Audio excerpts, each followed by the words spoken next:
Auto ஓட்டுநரின் இமாலய வெற்றி. ஜெயக்குமாரை வீழ்த்திய தாவிக வேட்பாளர் விஜய் தாமு. ராயபுரம் கோட்டையை தகர்த்த விசில். யார் இந்த விஜய் தாமு? பார்க்கலாம் இப்போது. தமிழக அரசியல் களத்துல மிகவும் செல்வாக்குமிக்க தலைவர்கள்ல ஒருவரான முன்னாள் அமைச்சர் ஜெயக்குமாருடைய ராயபுரம் கோட்டைய தமிழக வெற்றி கழகத்தைச் சேர்ந்த ஒரு சாதாரண ஆட்டோ ஓட்டுநர் தகர்த்தெறிஞ்சிருக்காரு. தாவிக வேட்பாளரா போட்டியிட்ட விஜய் தாமு என்று அழைக்கப்படும் தாமோதரன் சுமார் 10,000க்கும் அதிகமான வாக்குகள் வித்தியாசத்துல ஜெயக்குமாரை வீழ்த்தி வெற்றி வாகை சூடியிருக்காரு. ராயபுரம் தொகுதியில பலமுறை வெற்றி பெற்று அந்த பகுதியில அசைக்க முடியாத சக்தியா கருதப்பட்ட ஜெயக்குமாரின் இந்த தோல்வி அரசியல் வட்டாரங்கள்ல மிகப்பெரிய அதிர்ச்சியை ஏற்படுத்தி இருக்குது. ராயபுரம் பகுதியிலேயே பிறந்து வளர்ந்த தாமோதரன் கடந்த 20 ஆண்டுகளுக்கும் மேலா ஆட்டோ ஓட்டி வருபவர். விஜய் ரசிகர் மன்றத்துல தீவிரமா இயங்கி வந்த இவருக்கு ராயபுரம் தொகுதியில போட்டியிட நடிகர் விஜய் வாய்ப்பு கொடுத்திருக்காரு.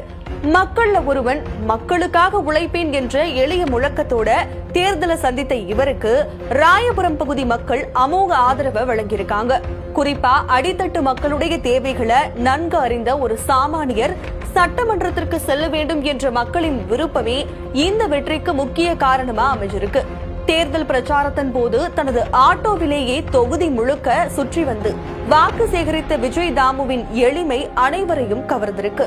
ஒருபுறம் பணபலம் மற்றும் அதிகார பலத்தோட மற்ற வேட்பாளர்கள் களம் கண்ட நிலையில எந்த விதமான ஆடம்பரமும் இல்லாம உழைப்ப மட்டுமே நம்பி நின்ற விஜய் தாமுவிற்கு இளைஞர்களும் பெண்களும் பெருவாரியா வாக்களிச்சிருக்காங்க. எங்களுடைய பகுதியைச் சேர்ந்த ஒரு ஆட்டோ அண்ணா எம்எல்ஏ ஆகியிருப்பது எங்களுக்கு பெருமையாக இருக்கணும் ராயபுரம் பகுதி மக்கள் நெகிழ்ச்சியோட தெரிவிச்சிட்டு வராங்க. மேலும் ராயபுரம் தொகுதியின் அதிகாரப்பூர்வ வெற்றி சான்றிதழை விஜய் தாமு பெற்றிருக்காரு. தனது வெற்றியை தொடர்ந்து அவர் கூறும்போது, இந்த வெற்றி எனது தலைவன் விஜய்க்கும் என் ராயபுரம் மக்களுக்கும் சமர்ப்பணம்னு. ஆட்டோ ஓட்டுநராக மக்களின் வழிகளை உணர்ந்த நான் இனி சட்டமன்றத்துல அவங்களுடைய குரலா ஒலிப்பேன்னும் உருக்கமா தெரிவிச்சிருக்காங்க. ஒரு சாதாரண தொண்டனை சட்டமன்ற உறுப்பினராக்கி அழகு பார்த்த விஜயின் அரசியல் வியூகம் ராயபுரத்துல மிக சரியா வேலை செய்துள்ளதா அரசியல் விமர்சகர்கள் கருத்து தெரிவிச்சிருக்காங்க.